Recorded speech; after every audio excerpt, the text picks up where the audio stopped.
Thank you so much. Thank you. Thank you.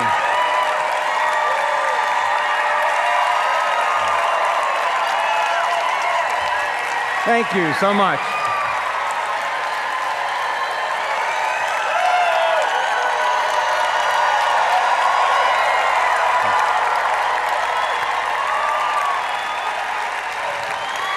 Thank you. Thank you so much. Please, thank you. Please take your seats. Thank you so much.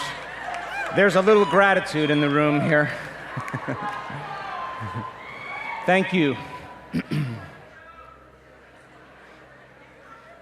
I want to welcome all of you to the special live stream that we're doing here in Cancun, Mexico.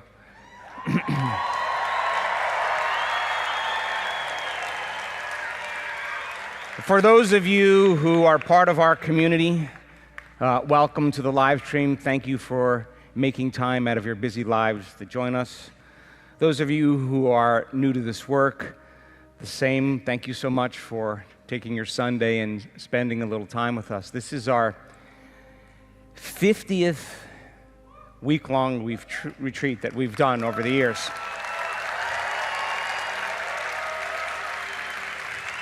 For those of you who are joining us, we have about 2,200 people from so many different countries around the world right here in Cancun with us.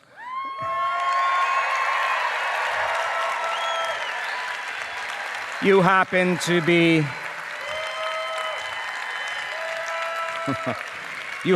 catching the energy of the group at the end of a week-long event. This is what it typically looks like, people in an elevated state, believing in themselves and believing in possibility. Again, that's why we retreat from our lives. That's why it's important for us to separate ourselves from the people we know and the places we go and the things that we do all the time, to remove that stimulation in the outer environment that reminds us of who we think we are as a personality, and to break the addictions, emotions, and cravings, and habits, and beliefs, and perceptions that keep us connected to that past. It's important to fill the brain with information, to learn new information that's vital, that speaks to possibility, and learning that theory, and learning that philosophy, and learning that information, and firing and wiring circuits in your brain. And then reviewing the information and thinking about it so you can remember it. And it's so much easier to forget it than to remember it. But then the application, the personalization, the demonstration of that knowledge means that you have to actually align your behaviors with your intentions. And if you do that properly, the experience comes, and the experience produces the emotion that tells you it's the truth. That's what experience does. You embody the truth of that philosophy. So 7 days, people overcoming themselves, 7 days learning information, wiring that information in their brain, understanding a model so that when it gets to the application, they can understand what they're doing and why they're doing it. Why are they doing it? To change something about themselves, to create some new experience of themselves.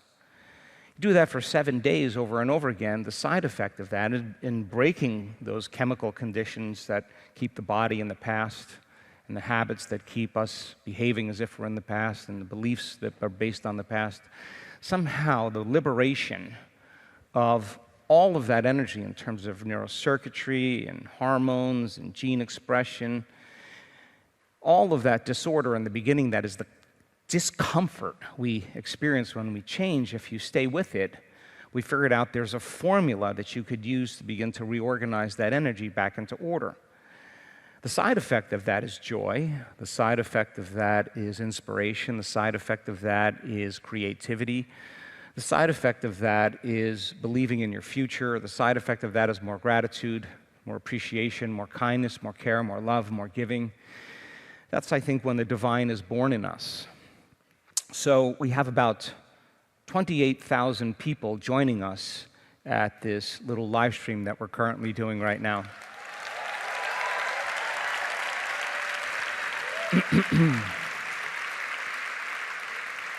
And I'd like to talk to you for a few minutes about the history of our retreats and maybe give you a glimpse of some of the ideas of things to come. I was sitting on the porch this morning looking out at the ocean, and I was thinking about these 50-week-long events that we did. I wanted to take a moment and think about it, and I thought about over those 50 events, and I just happened to be at all of them.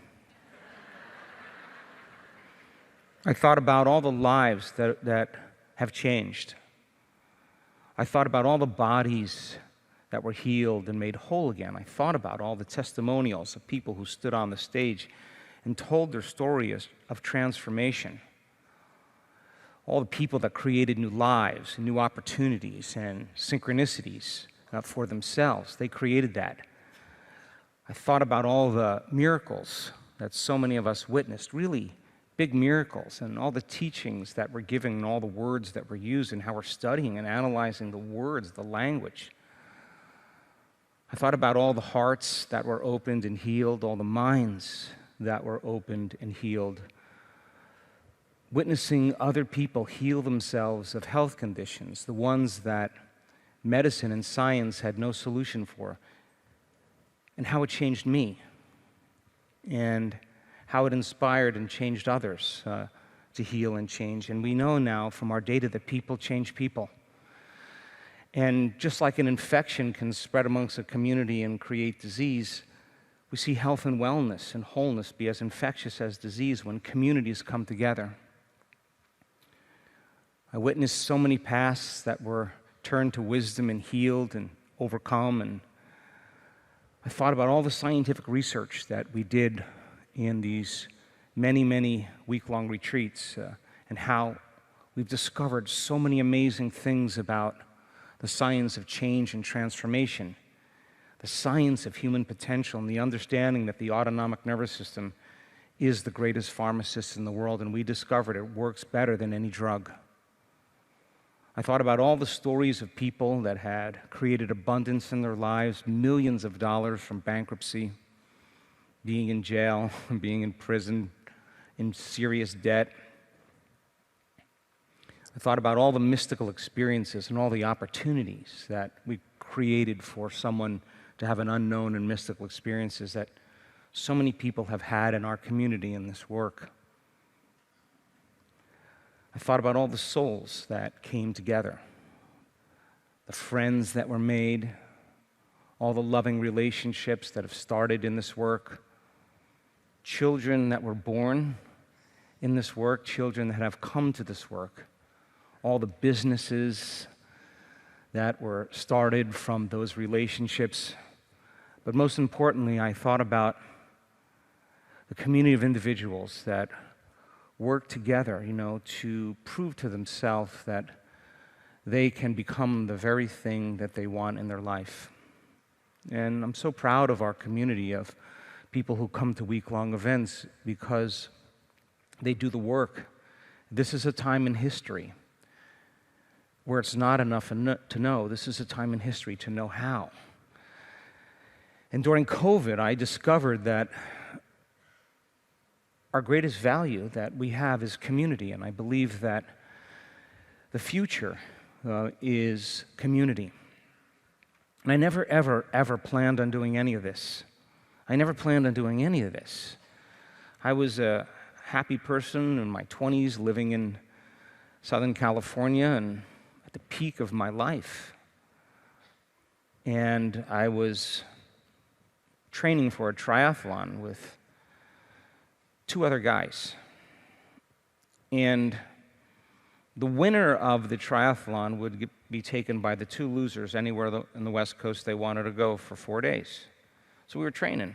And I stopped training with those guys, and I started training with someone else. And I started noticing that they didn't call me as much. I noticed that they were kind of disappearing, and I thought, I wonder if they're still training.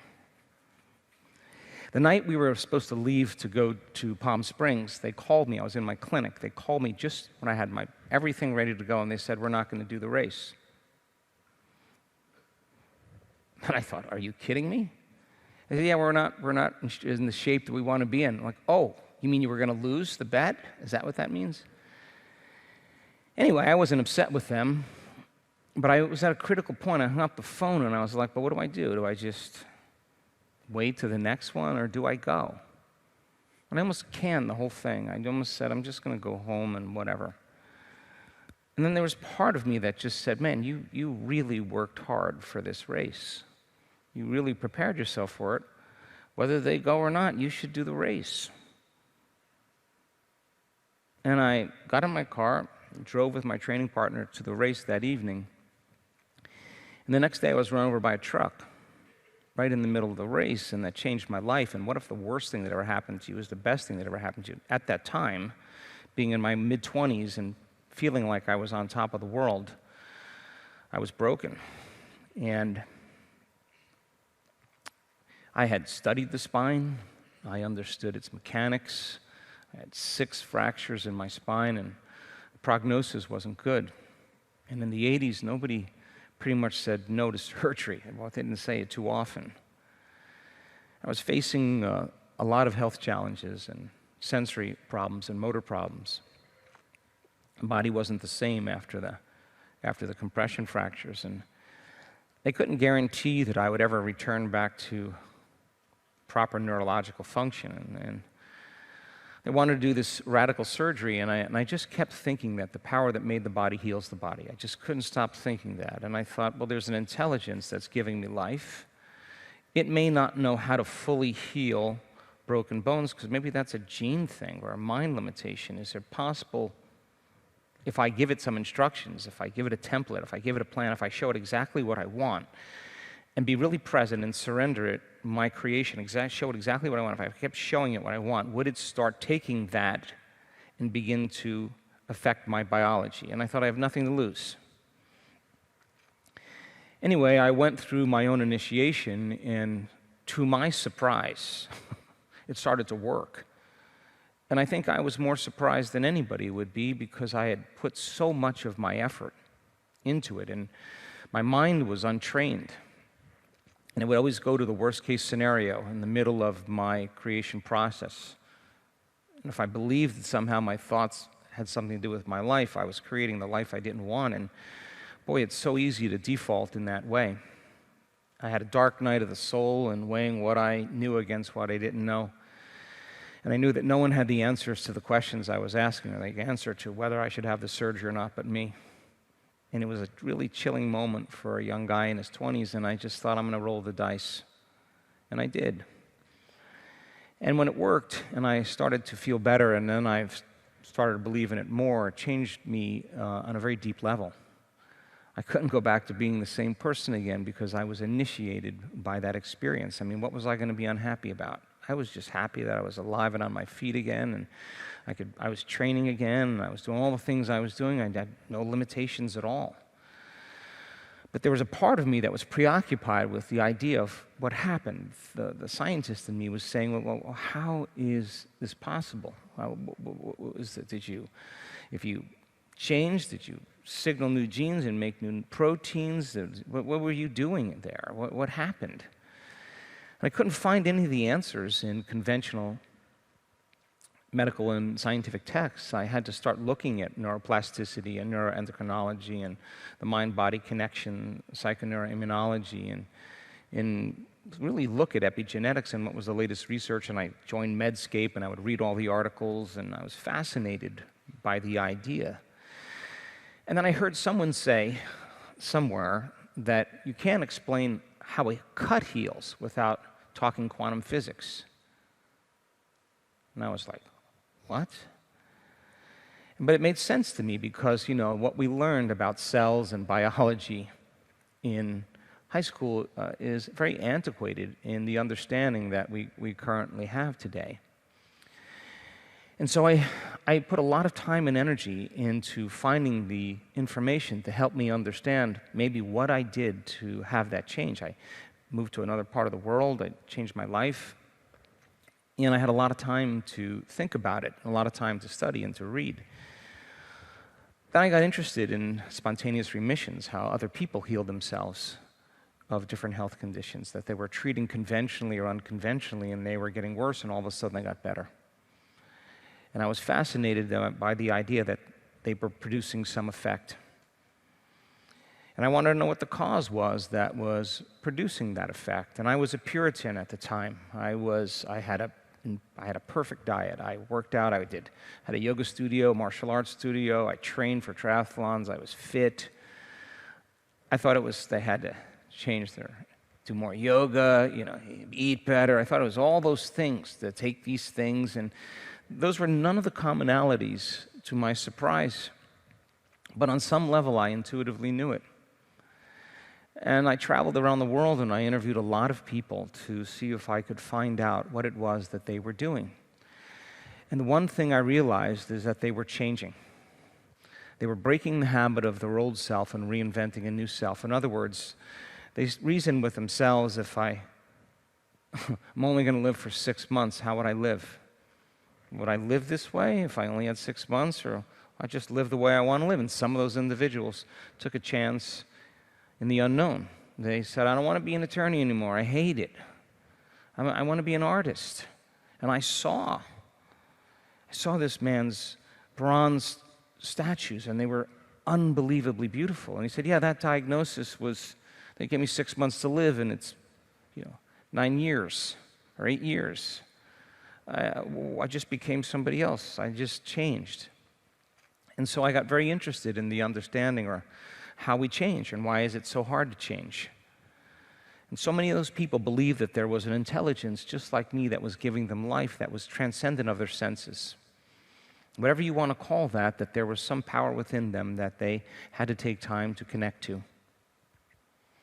And so many of them, when they were thinking about how they did want to think if they had a new life or if they were healed, how they would act, and they thought about trading all that anger and all that resentment for love and joy, and they started to get happy. Somehow that process of change caused their disease to change as well. And when they're in that inner world where they're making thought more real than anything else, somehow they got beyond space and time. And I wanted to understand the part of the brain that did that, and I studied the frontal lobe. I've read every single researcher that was out there that was doing any research on the frontal lobe, just because it is what separates us from all other species, and that's where we make thought more real than anything else. And I discovered it was like a volume control, and it lowers the volume to the circuits in the rest of the brain where we process space and time, and that's what allows our inner world to become more real than the outer world. And so I got involved in the understanding of what they were doing, and then trying to find the language to put it together. And then there were some documentaries that came out, and then we were traveling around the world, and people started asking the really great questions. If my thoughts have something to do with my life, how do I do it? And if my personality creates my personal reality, and my personality is made up of how I think, how I act, and how I feel, if I'm going to change my life, I have to change my personality. Why is it so hard to change? I thought that was a really good question. And so we started doing one-day events, Friday evening and Saturday events, and we would talk brain science, and we would use meditation as the model to get beyond the analytical mind, to become familiar with the old self and become familiar with the new self, to get beyond our environment, the stimulation from our body and environment, and the way we process time. And so I was interested in piecing that together in a one-day event and giving people some tools. And after the events, people just said, well, I feel better, I feel better than when I came. That was kind of their common answer. But I wasn't seeing the effects that we were seeing when those people that were sick and did this. I wanted to replicate what they did with sick people and well people and see if that would change themselves or their lives in some way. But at the end of every event, people would say, that was really amazing, can you teach another one? So we would teach another level, then we teach another level, and teach another level, and just kept going on. And somewhere along the line, I started seeing that people with chronic health conditions, everything from MS and lupus and Parkinson's disease, right in a weekend event, we started lengthening our events. Instead of one evening and one day, it was one evening and 2 days. And we're doing a lot of those. And people started stepping out of wheelchairs, and people started healing from different health conditions. And now, all of a sudden, I was getting feedback, and I knew that on some level that people were making some substantial change. And I thought, what is it? What is it that they're doing right there in that moment that's changing their biology. We have to measure it. And so from that point forward, we developed events that were 4 days in one evening instead of 2 days in one evening. I thought if we had a little bit more time and it was happening in 2 days, maybe it could happen to more people. But we did brain scans, and we measured blood, and we measured genes, and we measured telomeres, and we measured the immune response, we measured the heart, we measured the energy in the room. We started measuring all kinds of things and try to demystify that process. We're doing pre and post measurements at those events, and we were doing real-time measurements as well.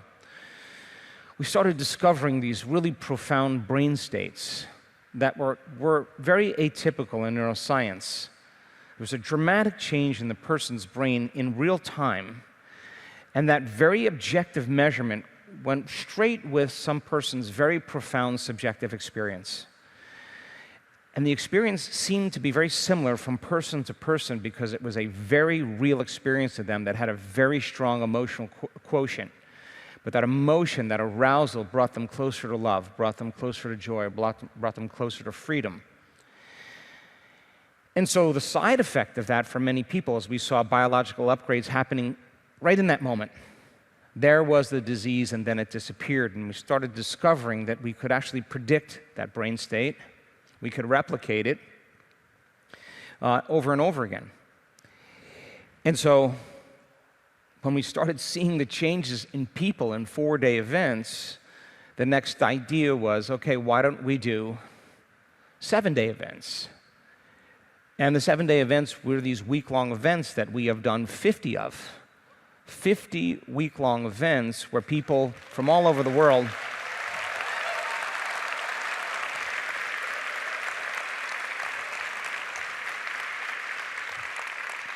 and just when we started doing our week-long events, one of the colleagues of mine who's a physician, a medical doctor, and a researcher, a PhD, saw somebody stand on the stage in Cancun, right here, that had metastatic cancer spread throughout her body when she was in Mallorca a few months earlier. And she had a profound moment, one of those arousals, and she went back to the doctor, and there was no cancer anywhere in her body. And I have to tell you, I was equally surprised. But the scientist in him said, I wonder if that really happened, and if that really happened, how did that happen? And he got right up in my face during breakfast, and he wanted to do research, and that's when we partnered with the University of California, San Diego, and its Department of Anesthesiology.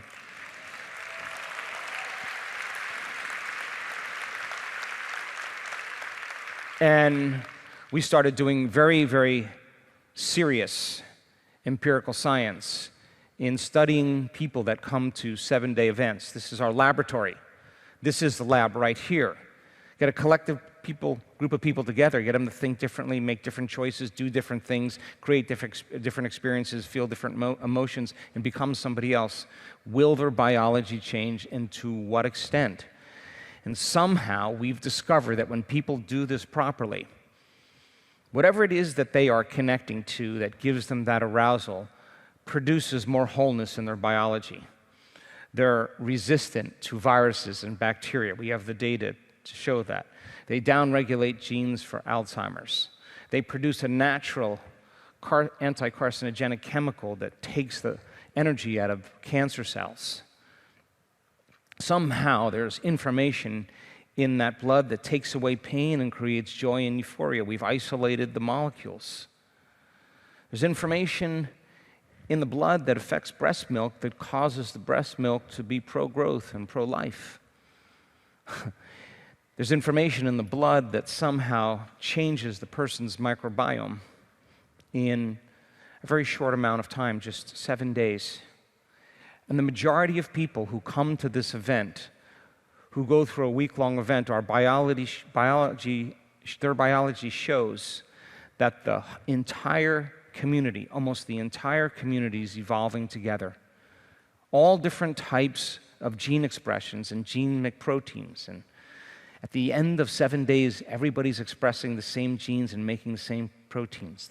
There's an emergent consciousness, and the collective is evolving biologically together based on the information they're understanding and the application and how they're applying it. And so because of that, we saw that in 7 days, we saw these type of changes and much more. What if we did a 10-day event?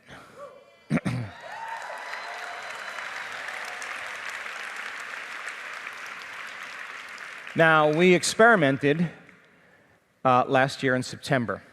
We did a week-long event in Marco Island, and then I gave my team just a few days, 2 days, and we jumped right into an advanced follow-up. And I just have to make sure that they can go for that amount of time, and we did so well. And so we're going to do measurements to see what happens if we went 3 more days and we went 10 days. What type of changes would we see in people's biology? And so we're not going to do 10-day events every time, but I think it's something that we should see. If the effects are even more dramatic, we should consider how much more the community can grow and change together. So that's on the horizon. The first one we'll do will be in Cancun right here in December.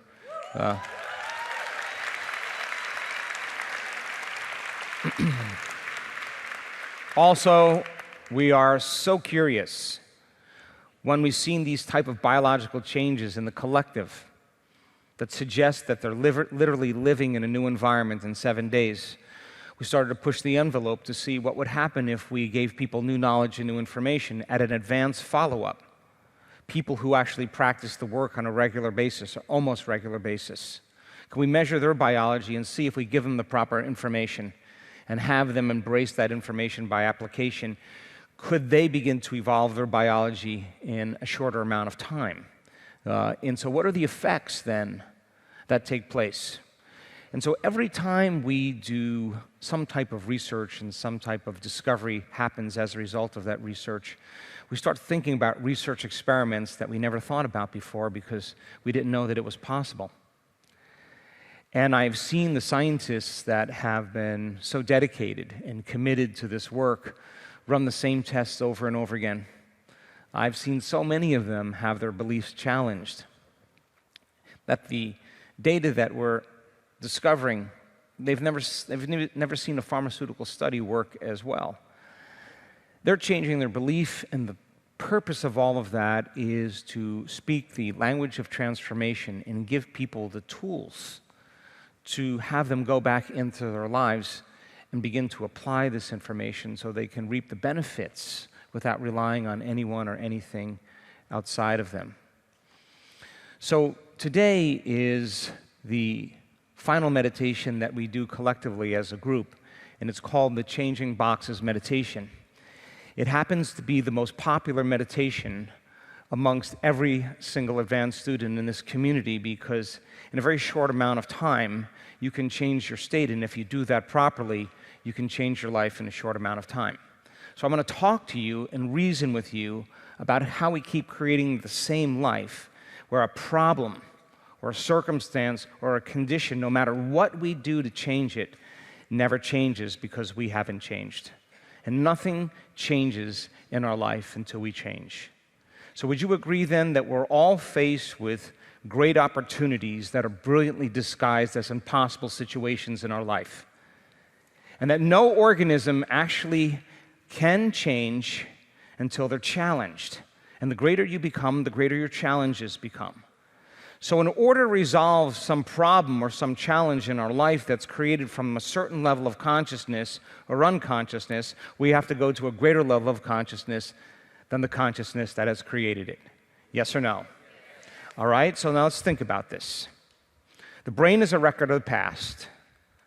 It's an artifact of all the memories, all the things you've learned, all the experiences you've had in your entire lifetime. Your brain, then, is a reflection of everything that you know. And every single person, every single object, every single thing, every single place, every single experience that you've had that's known to you in your life, you have a neurological network for. You have a neurological network for your husband, for your wife, for your children, for your coworkers, for your cell phone, for your computer, for your car, for where you sleep, where you work, where you sit. Every single thing that you've experienced in three-dimensional reality has a neurological network associated with it. Are you with me still? So if the brain is a record of the past, then if you have a neurological network for your spouse, then for the most part, you are seeing your spouse through the memory of the past.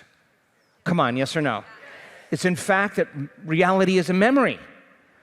So then your neurological network through experience causes you to think the same way about the person who's sitting in front of you. Yes or no?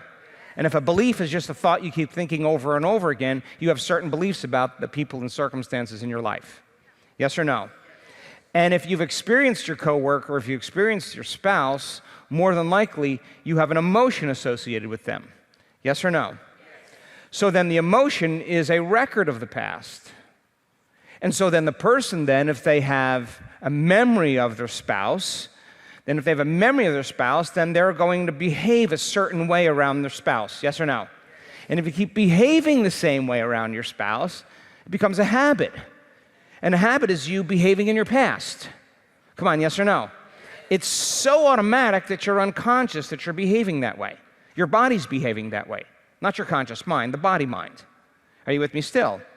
And if you keep responding in the same emotional state equal to that person or that problem, then how you're thinking, how you're acting, and how you're feeling is staying the same because your environment is controlling your behaviors, your thoughts, and your emotions. Yes or no?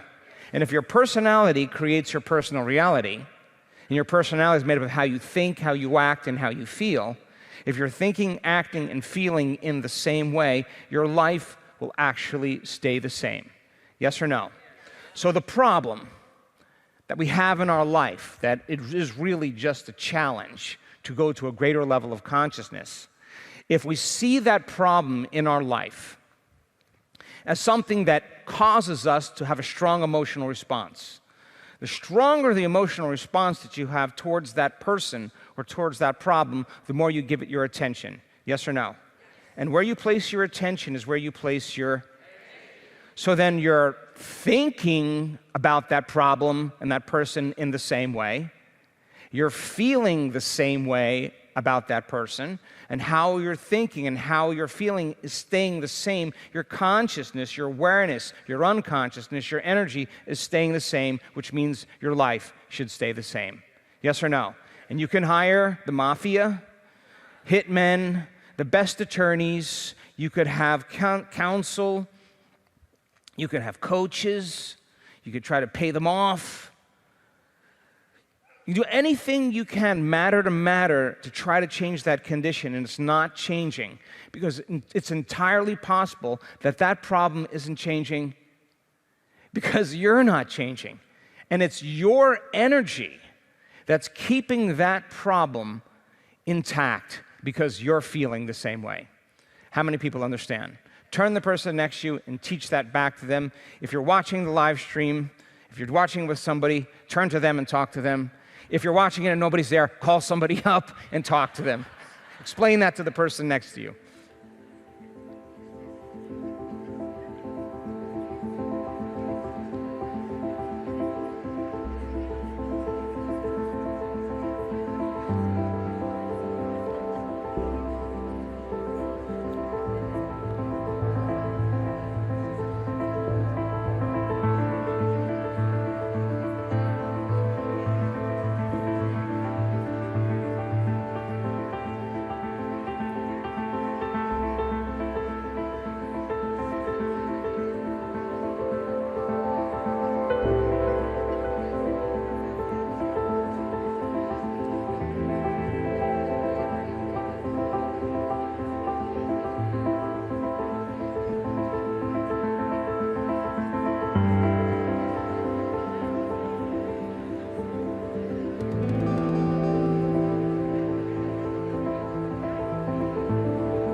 So, if how you think and how you feel has some effect on your life, if you are thinking about that problem based on a memory and you're feeling the same emotion about that problem, your consciousness is at the same level of consciousness or unconsciousness that created that problem, and it will never change. Come on, are you with me still? The more the emotional arousal that you have when you think about that problem, the more you give it your attention. You give it your life force. You're placing your attention there, and that's energy you could use to change the problem. Yes or no? So then, if you've been in this work for the entire week, you notice that you lowered the volume to a lot of those motions that would have you be thinking about that problem. Yes or no? You sat through your frustration, your impatience, your anger, all those resentments, all those emotions. You settled the body down over and over again. And really, right now, the way you think about that problem might not be the same, or the way you feel about it might not be the same. Yes or no? So then, is it possible then that you could take all of your attention off of everything known and physical in your life, take all of your attention of all the people you know, the things you own, the places you've been, all the future or the past that you can predict, get beyond your body and become nobody, no one, no thing, nowhere, and no time, become pure consciousness and move to a realm beyond space and time where there are infinite possibilities that exist in the quantum field. Now here's the question. If you entered this realm called time-space, the eternal now, and there's an infinite number of possibilities that are in its non-manifest, immaterial, non-tangible form. Everything is energy, everything is frequency, every thought has a frequency. If you could get to this place where things are connected and no longer divided and there's oneness and there's no separation, if the thought of a reality in the quantum where the problem doesn't exist, would that produce the feeling then of the problem no longer existing? Yes or no? And what would that feeling be? Joy, freedom, love, relief. Yes? But the thought of your problem in the three-dimensional reality produces the feeling of something else. Yes or no? So if you could literally get beyond your body, your environment, and time, take all of your attention off everything physical and material, and move to that realm beyond space and time, that quantum field, there is a possibility or a reality where that problem does not exist. Yes or no? And the thought of that possibility would produce the relief that you are in a new life. Yes or no? So then, remember we talked about those boxes, those dressing rooms where there's an infinite number of them when you have two mirrors? Remember that? You wave this way, you see a number of views. You wave this way, you see another number of views. Then that reality that you're in is one reality in the quantum where the problem exists. Yes? If you could become nobody, no one, no thing, nowhere, and no time, pure consciousness, move to the realm of infinite possibilities, and become aware of a reality where the problem doesn't exist. Do you have to know what that is? You don't have to know what that reality is. All you have to do is become aware of that frequency. Come on, are you with me? And if you can feel that frequency in the present moment, your body is so objective that it's believing it's living where? In that future. When? And if you keep investing your attention in that future, keep doing it over and over again, your body always follows your mind. Your body should follow your mind right out of that reality into a new reality where the problem doesn't exist. How many people understand? The problem is that if you start getting frustrated, you start feeling the same emotions, you start thinking about the problems in the same way, that door closes. So then if you're in that reality where the problem no longer exists, and you're feeling the feeling of it, you're in that future in the present moment. If where you place your attention is where you place your energy, if you're in that future reality, in nothing, in that vacuum, could you from that future reality call your body to you from that future reality with your heart? Could you? And if you kept drawing your body to you with your heart, your body should follow your mind right to that reality where the problem doesn't exist. And the door out of that reality is your heart. How many people understand? Turn the person next to you and share that, please.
All right, I'll give you a story. Here's a practical story. I was going to visit Barry. He's actually in this event, Barry Goldstein, one of the composers for the music that we do. And he lives in Phoenix, and I had to be at his studio by noon. And I don't remember Kelly telling me that it was going to land later, but I just knew that when I looked at my flight, it said that I would arrive at 12:30, and that it was 45 minutes to his house, and I was like, I'm going to miss it. I don't have time to miss this studio session. Then I had to drive to Sedona, and I said to Kelly, you got to get me another flight. She's like, there is no other flight. And I said, well, then get a plane. Too late. You got to take this flight. And I said, surely there's a potential in the quantum field, Kelly, where I could get to Phoenix early. And she said, you'd have to be really good for this one. So I set the phone down. I closed my eyes. I thought, okay, let me take all of my attention off the physical material world. Particle wave, matter, energy. It's mostly energy, it's less matter. Okay, so I'm going to open my awareness to nothing that's tangible, that has form or structure. I'm going to pay more attention to that, less attention to me. That's where all possibilities exist. That's pure consciousness. That's where the quantum physicists say there's an infinite number of potential realities that simultaneously exist, that are connected to one another. If I could become aware that I'm in a reality where I'm actually at Barry's studio by noon tomorrow. If I could just put my attention there, in that reality, I'm not going to see anything, I'm not going to try to create anything, in that nothing, in that realm of infinite possibilities, I'm just going to become aware that there's a possibility where I get there by the right time, and the thought in that realm of connection produces the feeling of gratitude that I'm there. And I'm shortening the distance between the thought of what I want and the experience of having it, because the thought is creating the experience. And that's what shortens the distance, called time in three-dimensional reality, for it to appear. So I did it a few times. I set my phone down. I did it a few times just for fun. I wasn't really expecting anything. And then I did it again in the evening. I said, there's a possible reality where I get there by noon. I have no idea how that's going to happen, but I'm just going to tune in. I did it again. I invested my attention in that future reality in the present moment. I wasn't seeing anything. I was just aware that I was there as pure consciousness. Then I thought, I'm there.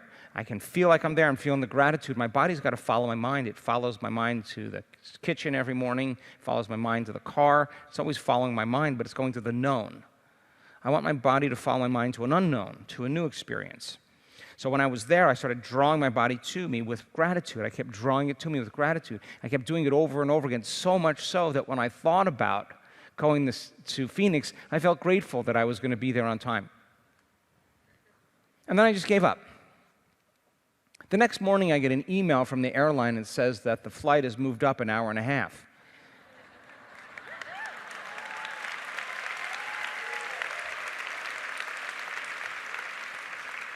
Did you get that?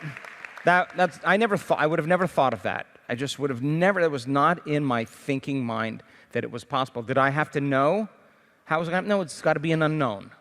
So I want you to think about some problem or challenge in your life that hasn't seemed to go away.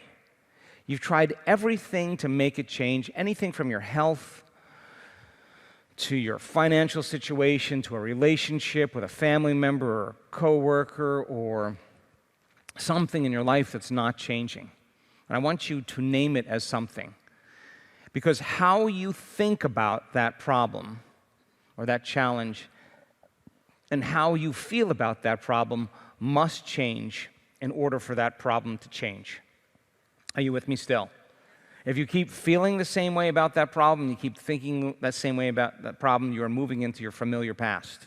You're back into the known. So then if I asked you then, once you had that problem defined, can you think about the feeling of how you would feel if that problem was resolved? And could you feel that feeling in your heart? Could you? So if I asked you to disinvest all of your attention and energy out of the three-dimensional world, to get beyond space and time, move from the realm of dimensional reality to the fourth dimension, and ultimately to that fifth dimension called time-space, where there's an infinite number of possibilities.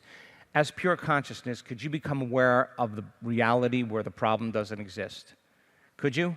And could you feel the feeling of what that would feel like? And could you stay there and feel more of that and less of you?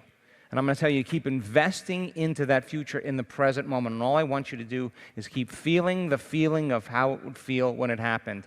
And if you're feeling the feeling that it's how it would feel when it would happen, your body's so objective that it's believing what? It's happening when? And that is a big splash in the quantum field. And all I want you to do is keep investing your energy there. And when you're in that vacuum, you're in that void, when you're in that nothing, when the emptiness, when you're pure consciousness, then I'm going to ask you to keep drawing your body to you with your heart. Keep drawing it to you with your heart. You don't have to see it or anything. All I want you to do is sense your connection to it and keep drawing it to you with your heart. And just like your body follows your mind to the toilet every morning, to the known, it's going to follow your mind right to that unknown experience where the door leads you out of that box into another one. How many people understand? I'm going to give it a shot. There's no laying down. It'll be a simple, short meditation. Those of you who are joining us, make sure, if you've never meditated before, to sit in a comfortable position with your eyes closed. This won't be a long meditation. I'm going to take you into nothing. Our research shows there's a lot of something in that nothing.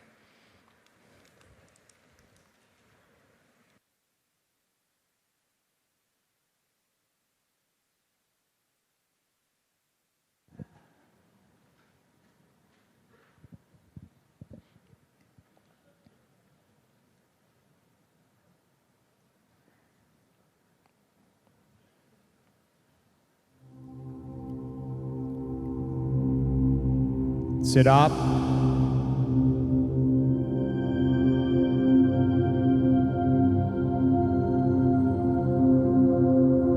Eyes closed.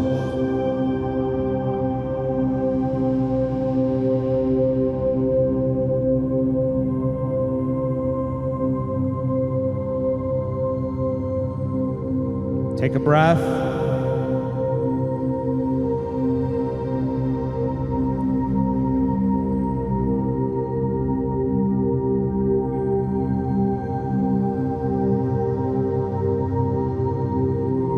Relax.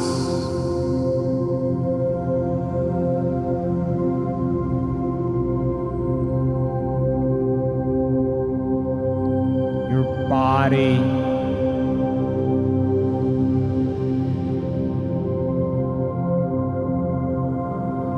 Feel it.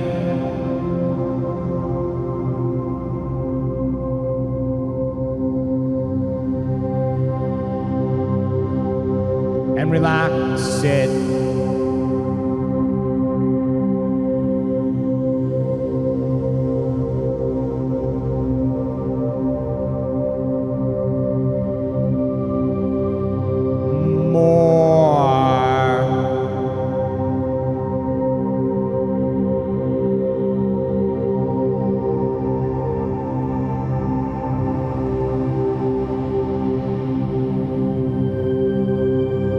relax.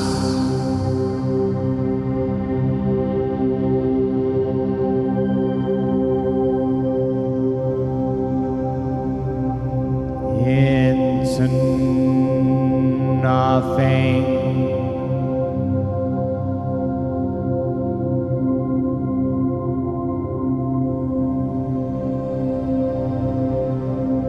Tune in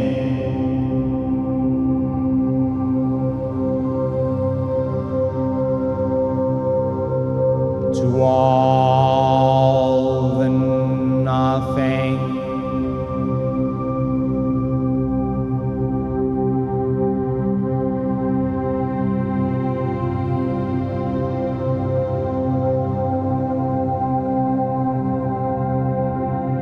Feel it.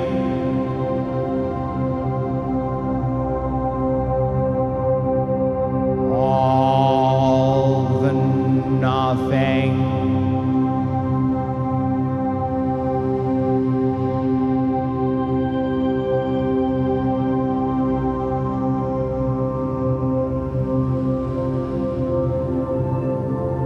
Feel your connection to it.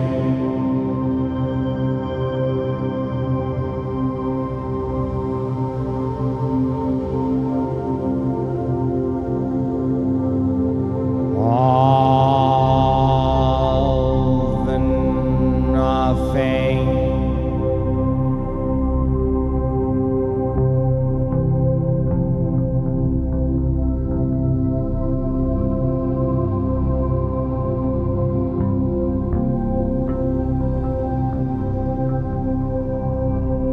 Become it.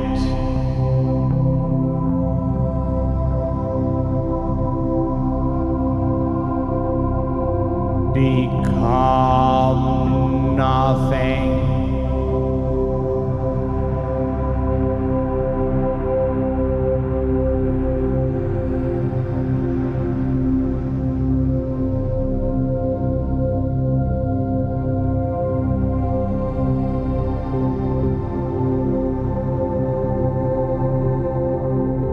Become more of it.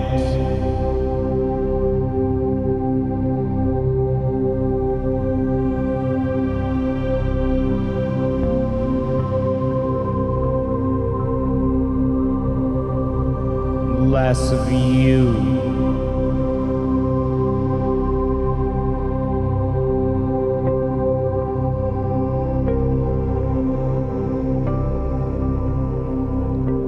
And lose yourself.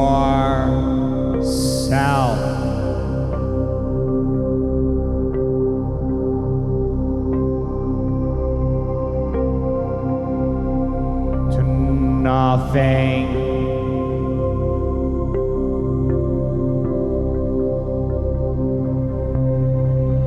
More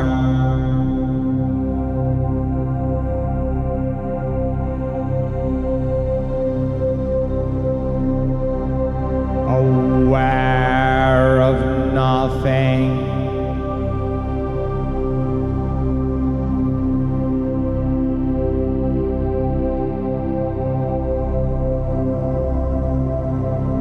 Pay more attention to it.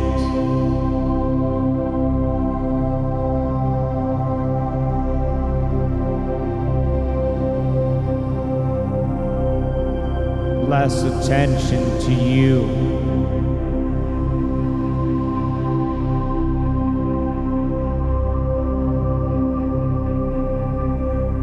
And dissolve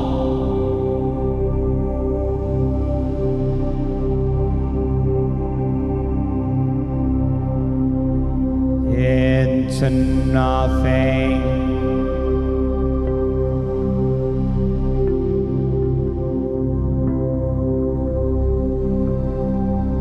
It's all frequency.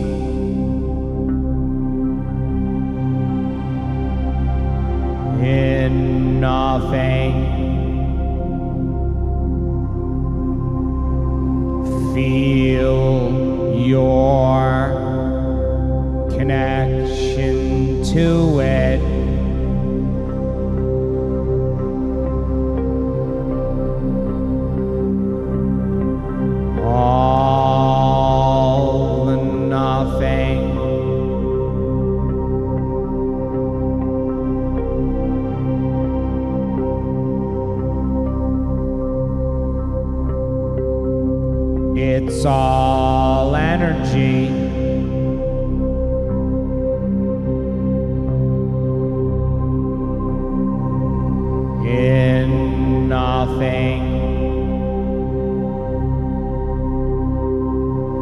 Feel it.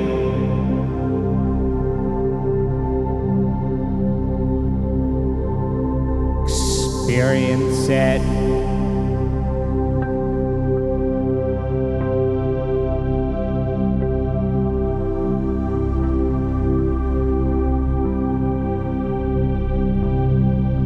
Feel your connection to it.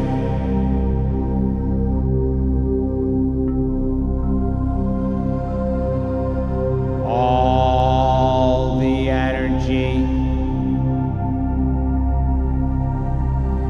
in nothing.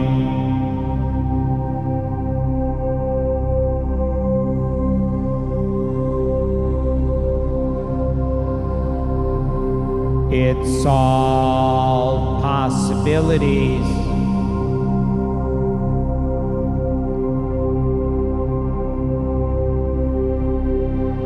In nothing.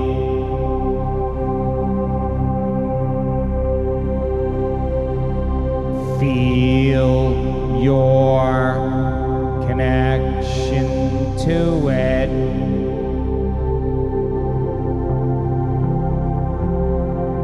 All possibilities. Feel your connection to it.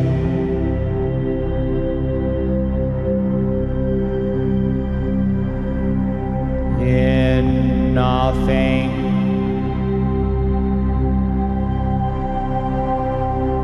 Aware of nothing but you. Tune in to the reality where the problem no longer exists. Find it. Feel it.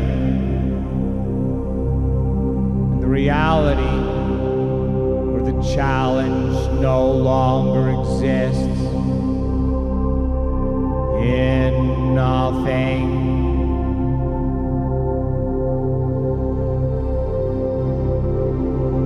Aware of nothing but you. The reality where the challenge no longer exists. Feel it. Relax into it. In nothing. Become aware of it. The reality. The challenge no longer exists. Feel it.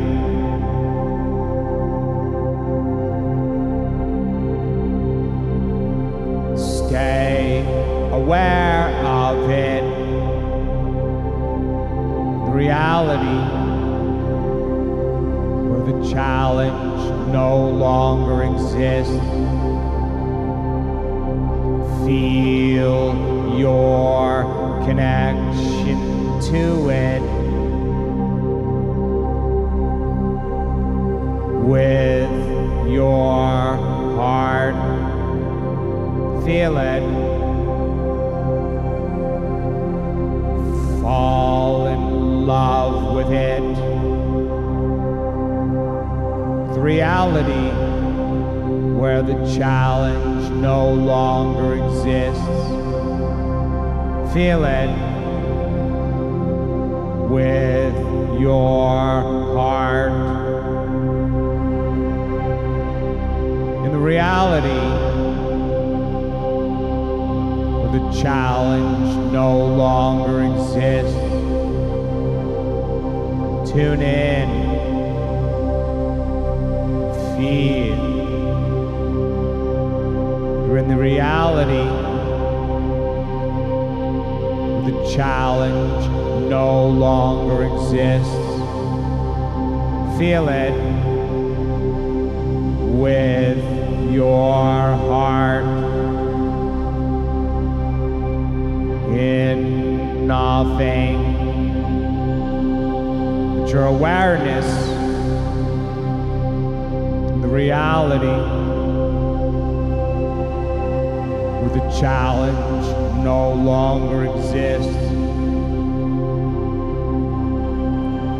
Feel it with your heart. Feel it with a grateful heart. The reality of the challenge no longer exists. Feel it with your heart. That reality where it no longer exists. Feel it in nothing. Now it's time to draw your body to you with the love in your heart. In nothing, drawing it to you, the love in your heart.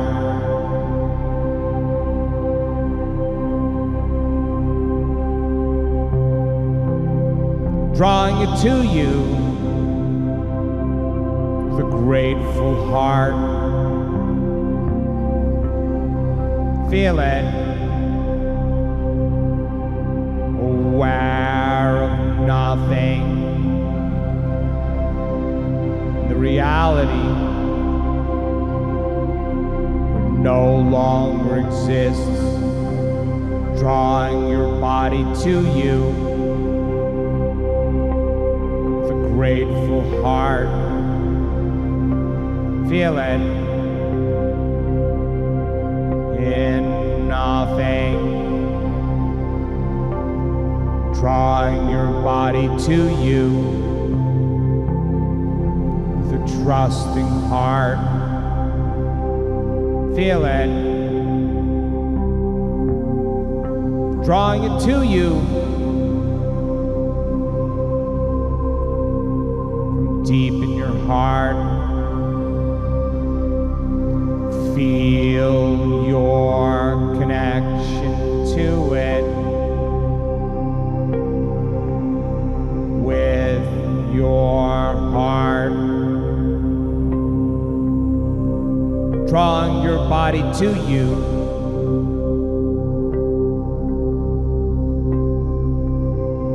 with your heart, and remember this feeling with your heart. Feel it. And remember this feeling with your heart. The reality. You're in the reality. The challenge no longer exists. Know it by heart. Feel it. And remember this feeling. Let it live in your heart.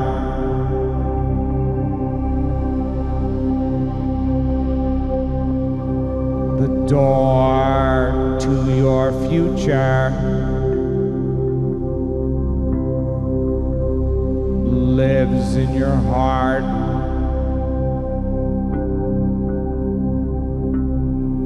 Remember this feeling.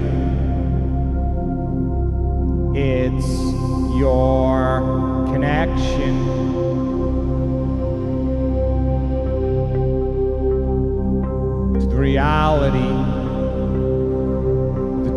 challenge no longer exists. Remember, you're in a reality. The challenge no longer exists. In your heart,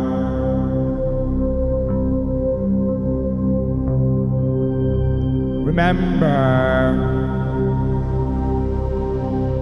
this feeling.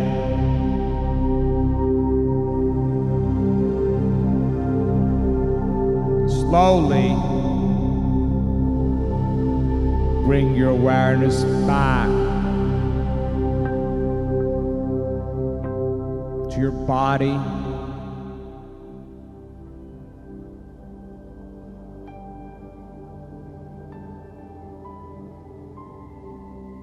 to your environment,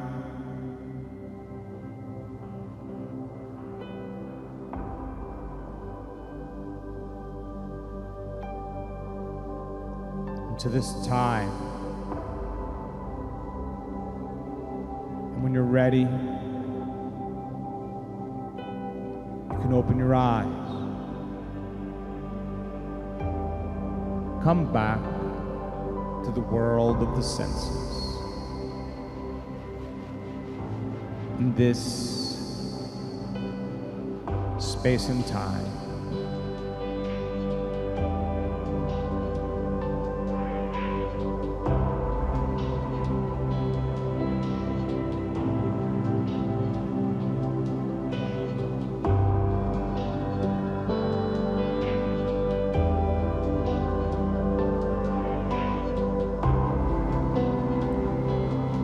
Now that wasn't too hard, was it?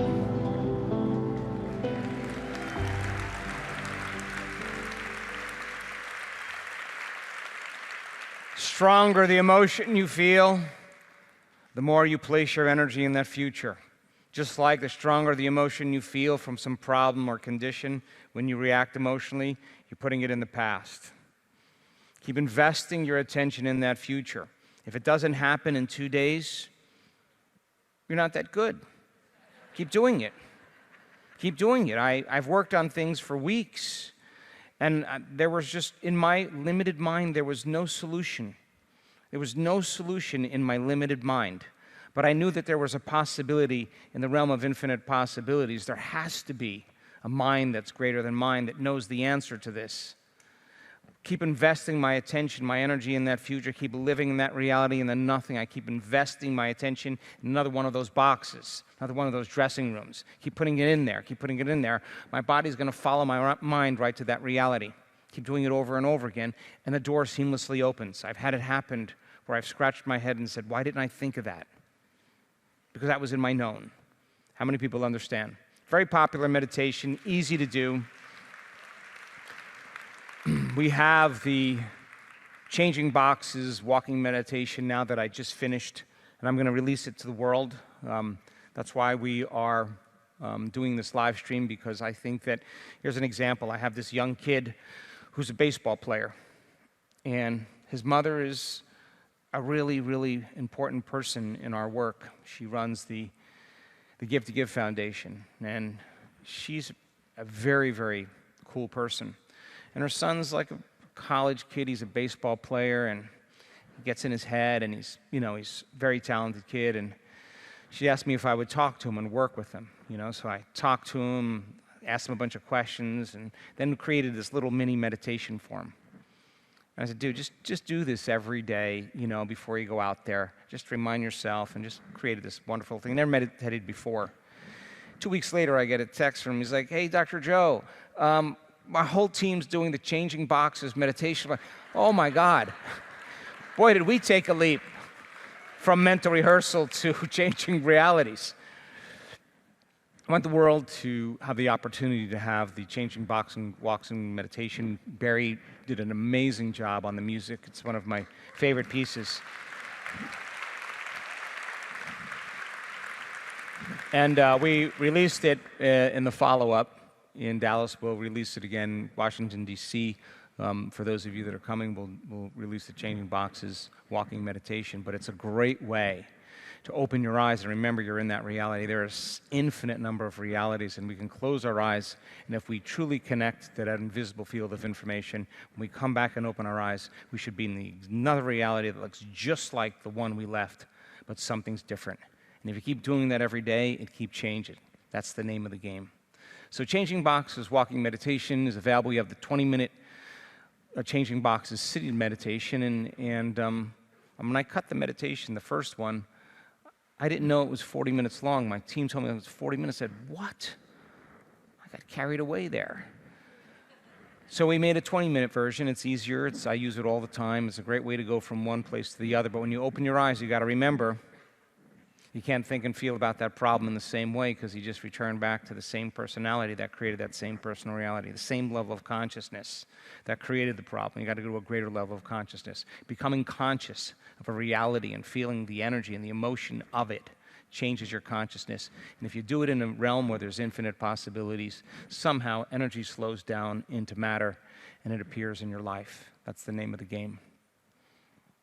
So those of you who joined us for the little mini Changing Boxes meditation, there's an explanation that goes with that meditation in the beginning if you want to review it and understand a little bit more.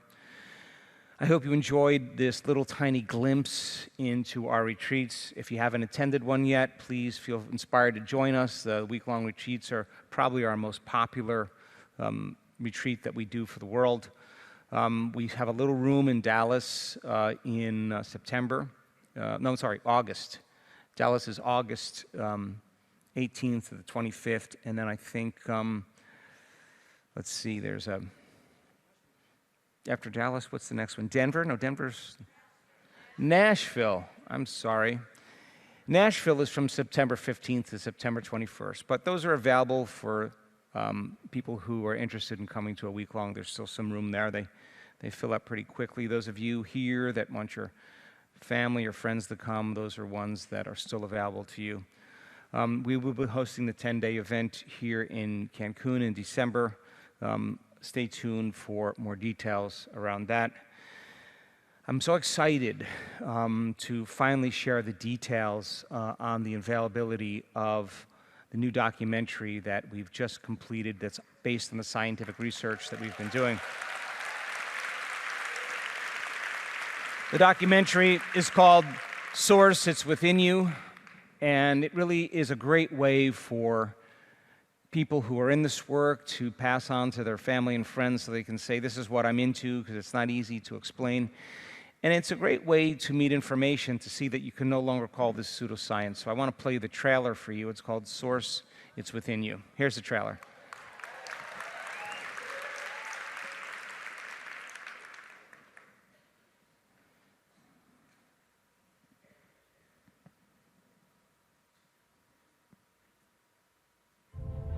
What is the greatest expression of myself? How would greatness live one lifetime, one day? What would love do today? I start to see this bright light.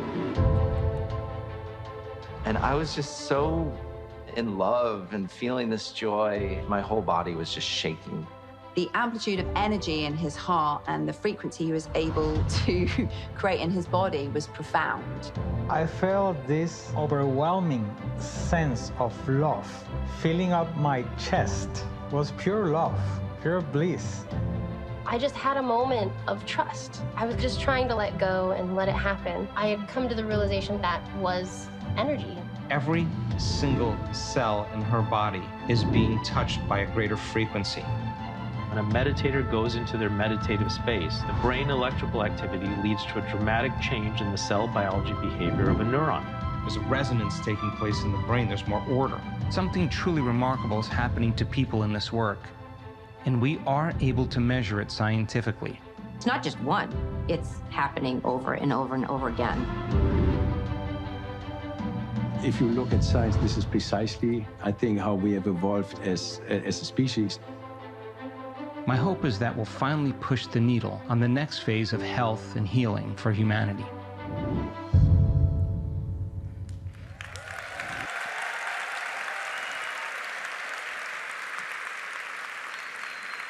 The film basically, it explores the mind's extraordinary potential to influence the body. That's what we're looking at. We have never before seen data from the largest ongoing study on meditation that's ever been done.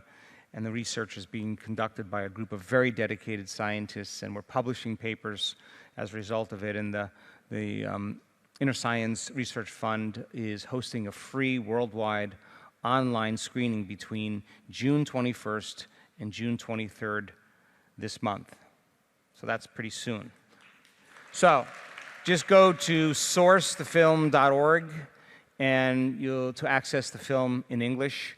There'll also be options to own the film, and you can continue watching it after the 23rd. If you purchase the film after the 23rd, all of the proceeds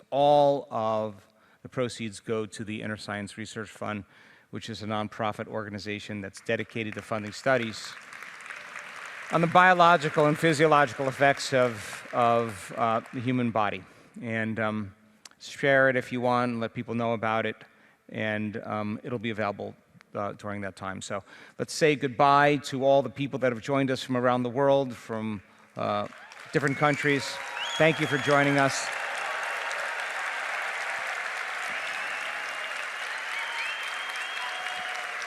We have an opportunity for the Changing Boxes collection as well as the walking meditation available. For more information, just talk to my team. Thank you so much for joining us.